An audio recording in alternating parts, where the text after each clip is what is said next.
चलिए आगे बढ़ते हैं। सबसे पहले बड़ी खबर है, एसआईटी की टीम पीड़िता के घर पर पहुंची है। हाथरस का ये पूरा मसला है।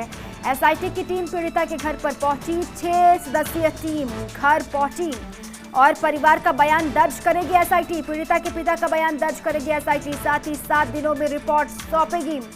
एसआईटी की टीम 7 दिनों का वक्त दिया गया है। हाथरस से खबर आपके सामने, पीड़िता के घर पर एसआईटी की टीम मौजूद है। आपको याद होगा कि पीड़िता की मौत के बाद से जो बवाल हुआ, उसके बाद अब इस पूरे मामले की जांच एसआईटी कर रही है और एसआईटी इस वक्त पीड़िता के घर पर मौजूद है। कहा यह जा रहा है पीड़िता के पिता का बयान दर्ज किया जाएगा।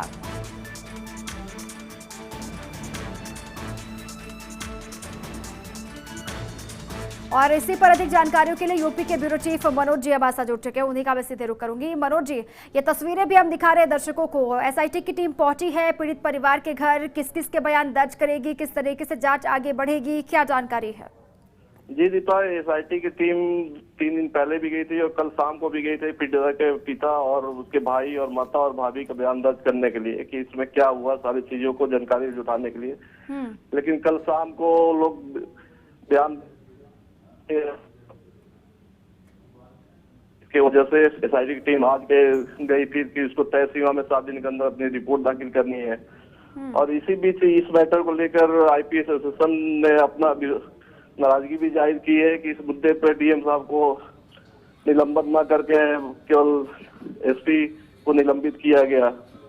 जी, और इसी बीच मुख्यमंत्री आदित्यनाथ जोगी ने कल सीबीआई इंक्वायरी के लिए भी केंद्र को अपनी प्रस्तुति भेज दी है। जी दीपा। और मनोज जी, लगातार आपने कहा कि आईपीएस एसोसिएशन ने नाराजगी भी जाहिर की है, ना सिर्फ आईपीएस एसोसिएशन की तरफ से बल्कि तमाम जो राजनीतिक दल वहां पर डेरा जमाए हुए हैं उनकी तरफ से भी कहना यह है कि क्या सिर्फ जिन अधिकारियों को निलंबित किया गया, सस्पेंड किया गया, वो एसपी हो या फिर अन्य पुलिसकर्मी हो, सिर्फ उन्हीं की लापरवाही है, सिर्फ उन्हीं की नाकामी है, या फिर जो असल में जिम्मेदार हैं उन पर भी कार्रवाई होनी चाहिए? उनको बचाने की कोशिश यूपी की सरकार कर रही है। इसको लेकर अब कहीं ना कहीं आवाज और तेज होती हुई, बुलंद होती दिखाई दे रही है। जी जी जी, सारी पार्टियां राजनीतिक रूप से अपनी अपनी रोटी सेकने की कायद में है वहाँ पे, लेकिन आईपीएस एसोसिएशन इसलिए अपनी राजनीति जाहिर कर रहा है कि वहाँ की जो भी कार्यशैली है, जो भी कमान है डीएम के अधीन आता है और सारी जो भी चीजें देते हैं डीएम देते हैं। तो डीएम के निलंबन ना हो गए, केवल एसपी के निलंबन हुआ। इसको लेकर आईपीएस एसोसिएशन की काफी नाराजगी है और बाकी पार्टी भी कहे कि जो लापरवाह अधिकारी हैं उनको निलंबन नहीं किया गया को लेकर आईपीएस और 4 और उनके मातहत अधिकारियों को निलंबित किया गया। जी दीपा।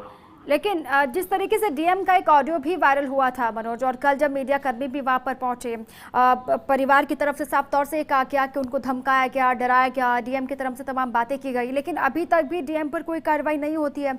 इसीलिए तो नाराजगी पुलिसकर्मी जता रहे हैं, इसलिए नाराजगी वहां पर आईपीएस अधिकारियों की भी है।